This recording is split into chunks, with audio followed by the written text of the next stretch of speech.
Trump threatens new sanctions on Russia after latest missile and drone attack against Ukraine. U.S. President Donald Trump on Friday said he was strongly considering large-scale banking sanctions, and tariffs on Russia should Moscow not reach a final peace agreement in its ongoing all-out war against Ukraine. Writing on his Truth Social platform, Trump framed the threat as a response to Russia absolutely pounding Ukraine on the battlefield right now.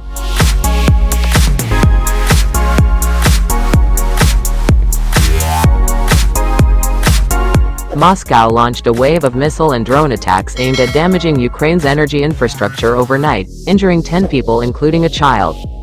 To Russia and Ukraine, get to the table right now, before it is too late. Thank you, the U.S. president said. Trump's threats contradict reports last week that the White House had directed officials to draw up plans to give Moscow sanctions relief. And come after Trump raised concerns amongst European leaders that he was making concessions to Moscow as he pushed for peace in Ukraine.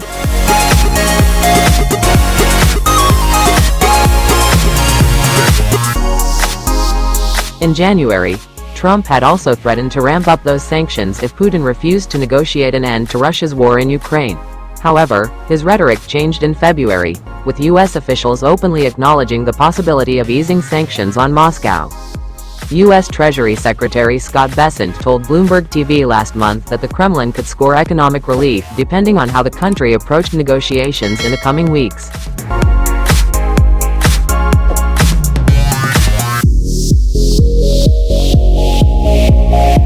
The U.S. has imposed several rounds of wide-ranging sanctions following Russia's full-scale invasion of Ukraine in February 2022, including those against Russian banks and key Russian companies, export controls on key military and industrial components, and oligarchs. Certain assets and people involved in Russia's war have been sanctioned since March 2014, when Russia annexed Crimea. Russia itself has signaled it is open to economic cooperation, with Kremlin spokesperson Dmitry Peskov telling reporters in late February that Russia had plenty of rare earth metals, and that Putin would be willing to work with the U.S. in joint projects to develop them.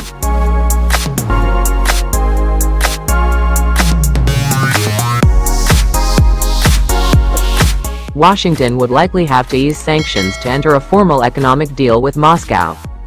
Top Ukrainian presidential aide Andriy Yermak agreed with Trump's words, writing on X, "We support tougher sanctions against Moscow from the West and other measures. The strikes on Ukraine must stop immediately if Russia truly wants to end the war," Yermak added. That's what we can say. Don't forget to support our channel by liking, commenting, sharing and subscribing. We thank you all for your support.